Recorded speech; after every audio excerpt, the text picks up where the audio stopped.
जैसा कि मैंने आपको पहले भी बताया है कि चीज़ें अब सामान्य नहीं रहीं।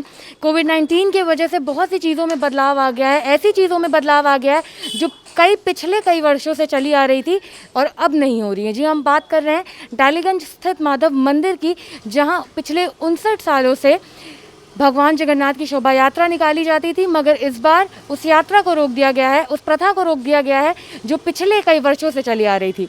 तो आइए चलते हैं और अंदर जाके पुजारी जी से और मंदिर परिसर के अंदर जो लोग हैं उनसे बात करते हैं कि इस बार उस शोभा यात्रा की जगह पे वो किस तरीके से भगवान जगन्नाथ की पूजा अर्चना कर रहे हैं और शासन के दिए हुए गाइडलाइन को ध्यान में रखते हुए वो कैसे पूजा अर्चना कर रहे हैं। जैसा कि हमारे आदरणीय प्रधानमंत्री जी का कहना है, सोशल डिस्टेंसिंग को फॉलो कीजिए, मास्क पहनिए, सैनिटाइज़र का इस्तेमाल कीजिए, मास्क और ग्लव्स का इस्तेमाल कीजिए। उसी के दृष्टिकोण को रखते हुए हम लोगों ने इस बार ये रथ यात्रा अपनी नहीं निकाली है। मंदिर के अंदर भगवान की आरती की है, पूजा अर्चन किया, 56 भोग का प्रसाद लगाया है, सोशल डिस्टेंसिंग को फॉलो किया है, मास्क लगाया है, कम से कम लोगों को यहाँ बुलाया गया है और विशेष रूप से जो मंदिर कमेटी के लोग हैं उन्हीं को ही बुलाया गया है। ये हमारे शास्त्रों में, श्लोकों में कहा गया है, सर्वे भंतु सुखला सर्वे संतु निरामया।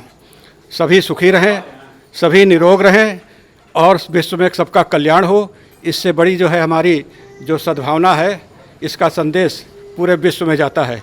उसी को देखते हुए हम सभी लोग, चूँकि जो है इस समय महामारी कोरोना का जो है प्रचंड प्रकोप सब जगह चल रहा है, तो सामाजिक दूरी को हम लोग महत्व देते हुए भगवान जी को भी हमने जो है मास्क का पहना करके सामाजिक जो है दूरी को पालन किया है और एक संदेश दिया है कि बचाव ही उपाय है, prevention is better than cure.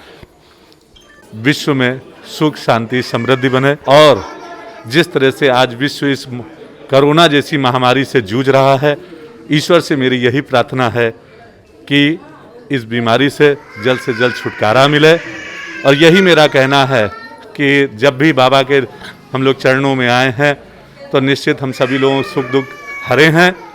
इसी के साथ मैं समस्त प्रदेशवासियों को, देशवासियों को जगन्नाथ यात्रा की बहुत बहुत बधाई, शुभकामनाएं देना। विगत 59 सालों से हमारा रथ यात्रा महोत्सव कार्यक्रम होता रहा है, लेकिन जिला प्रशासन के गाइडलाइन के अनुसार हम लोगों ने सीमित दायरे में इस कार्यक्रम को आयोजित किया, जिसके मद्देनज़र हम लोगों ने अपने कमेटी के पदाधिकारियों को ही यहाँ पे उपस्थिति करने का निवेदन दिया और वो सभी लोग यहाँ उपस्थित होकर के महाआरती में उपस्थित हुए। इस बार भगवान से हम लोगों ने सभी ने निवेदन किया कि कोरोना जैसी महामारी को हम लोग को निदान दिलाएं जल्द से जल्द, इसलिए उनको भी हम लोगों ने मास्क लगा करके ही पूजा अर्चना की, जिससे कि वो भी सुरक्षित रहें और उनके साथ जो भक्त आए उनको भी एक सुरक्षित रहें। सभी देशवासियों को जगन्नाथ यात्रा की शुभकामनाएं, हार्दिक शुभकामनाएं। जैसा कि आजकल हम सभी भारतवासियों पर, क्या पूरे विश्व में कोरोना का संकट चल रहा है, तो आज तो जैसे कहा जाता है ना कि घर से आवश्यक हो तभी निकलिए, तो आज मुझे ये लगा कि ईश्वर से ही शुरुआत करें, ईश्वर इस कोरोना संकट को दूर करें।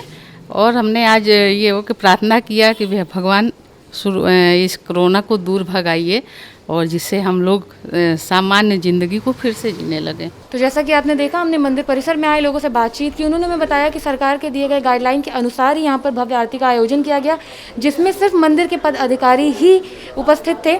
भगवान जगन्नाथ को भी पूरे सुरक्षा के साथ उनकी पूजा अर्चना की गई, जैसे उनको भी मास्क पहना दिया गया। साथ ही यहाँ पर आए लोग सोशल डिस्टेंसिंग का खास ख्याल रख रहे थे। जब भगवान जगन्नाथ को 56 तरीके का भोग लगाया गया, सारी पूजा अर्चना पहले की तरह हुई। सिर्फ रथ यात्रा को इस बार रोक दिया गया कि उससे नियमों का उल्लंघन हो सकता था। अभी की खबर में इतना ही। कैमरा पर्सन उमेश शुक्ला के साथ मैं Shivangi, AFC today news, Lucknow.